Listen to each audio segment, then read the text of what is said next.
అన్నట్టు రోజా కొవ్వునే తిరుమల లడ్డులో వాడారు. ఎందుకంటే రోజా నా దృష్టిలో పందితో సమానం. పంది కొవ్వునే లడ్డులో వాడారు. రోజా కొవ్వునే లడ్డులో వాడారు. అందుకే రోజా సంబరపడుతున్నట్టుంది. నేను ఉపయోగపడ్డాను, నేను కూడా తిరుమల లడ్డుకి ఉపయోగపడ్డాను, నా కొవ్వు తీసి పెట్టారంటుంది. నీ కొవ్వు జంతువైన రోజా కొవ్వు మిగతా అడ్డగోలుగా సంపాదించిన అడ్డగాడిదల కొవ్వు దేవుడు తగ్గించేస్తాడు. మీరే ఇబ్బంది పడక్కర్లేదు.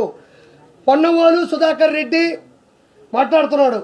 ఏమనంటే ఏమైందయ్యా, నెయ్యి 350 400 ఉంటుంది, జంతువుల కొవ్వు 1500 రూపాయలు లేకపోతే 1000 రూపాయలు, దానికన్నా కాస్ట్లీదే కదా వేసింది అంటున్నాడు.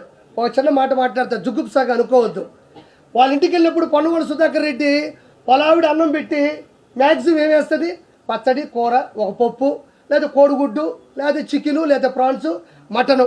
ఆయన వరకు దీని మటన్